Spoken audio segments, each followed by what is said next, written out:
this area, we're only talking about two that you're most likely to see, and that's the copperhead and the timber rattlesnake. And of those two, the most likely one you're going to see in a yard or a park or your garden or whatever would be a copperhead. And they're identified with the brown, some people call them Hershey Kisses type marks on the sides of their body. So the best thing, though, is just to leave snakes alone, regardless of what it is, rather than trying to figure out whether it's venomous or not. Just don't pick it up. Yeah, I don't think I'd be close enough to look at them. Yes. I'm not going to go and take a, hey, what's this? Exactly. All right. What are the risks? How much danger are we in with these snakes? You know, it's very low. Like a lot of things, it gets kind of pumped up out of proportion. I mean, you've got more chance of getting into a serious car accident on the way to work tomorrow morning than you are getting bit by a venomous snake or attacked by a dog. So there's really not that much risk. And one other misconception people think of is that snakes are aggressive and they're going to go after you. Well, you got to think about it. At least the snakes in Missouri, I don't know about the kind Indiana Jones finds, but the ones in Missouri are all much smaller than humans, and they're, why would you want to tangle with something that's 10 times your size? So the only reason a snake would typically bite would be in self-defense. And in fact, statistics show that the majority of snake bites occur with males in their 20s, and a lot of times there's alcohol involved. So it kind of gives you an idea of, what the circumstances may have been behind that bite. So it's usually people trying to kill it, pick it up, capture it, whatever, and that's usually when you get bit. Just so I understand, you're saying that the reports are the most snake bites occur to young men in their 20s, and usually alcohol is somewhere around. Statistically, there's a high proportion, yes, of those incidents. What about dogs? Do dogs susceptible to snake bites? Well, now that is possible, yes. And so, again, always good ideas when you're out in the woods and things like that is to keep your dog on a leash and keep them close by so they don't get into areas where there might be snakes. Also, for your own protection, again, good idea to wear good sturdy hiking boots and long pants, because the other thing that can happen is you might accidentally step on one or step near one and it would feel threatened. And that's the main reason why they're going to bite, is because they feel threatened. So it's just going to surprise them. Right.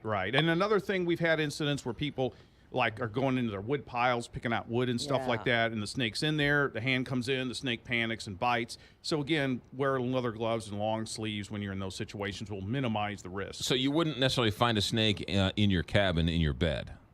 Well, I mean, it's possible if it got in there and it just found a warm spot in your bed, it could be. And yes, if you got in your bed and panicked. Check your bed. Check your bed for snakes. What happens if you are bitten? What should you do? Well, okay, so if you are bitten, first of all the things you see in the movies by, cutting it with a knife and sucking the venom out, no, don't do that. You're liable to do more harm than good for something like that. The best thing to do is to try to keep the area as immobilized as possible or higher above your heart, so the blood doesn't flow to your rest of your body as readily, and get professional help as soon as possible. If you're bitten by a venomous snake, is that like death or? No, actually, for the most part, like the copperhead I mentioned, their venom is usually not fatal. I mean, you'd have to have some pre-existing condition in conjunction with that bite to, have a risk of fatality. So normally not. Now, a timber rattlesnake, that's the other species we have near here, and they're usually into the woods and stuff like that. They have the potential to inject a fatal bite. But here's the thing. Just because a snake bites you, a venomous snake, doesn't mean they're going to inject venom. Those are two separate actions, the bite and the venom injection. So a lot of times, especially a more mature snake, will not inject venom because the venom takes them a while, their system, to build that up, and the venom is necessary for them to get their prey. That's why it really exists, to immobilize prey so they can eat it. So it'd be like you taking your money and throwing it out the window. It took you a while to earn that money, and so you're not going to want to do that. Now, sometimes younger snakes may not have that discipline, so it's possible you could get bit by a venomous snake and get little to no venom, but of course you don't want to assume that. You still want to get the medical attention. That's some good stuff, Dan Zarlenga with the Missouri Department of Conservation. And so, interestingly enough, venomous snakes are similar to radio management. There you go. Everything's on the website? Yes, sir. mdc.mo.gov, and we have stuff about venomous snakes and non-venomous snakes too, and they're really fascinating creatures. And they do a lot of good for us too.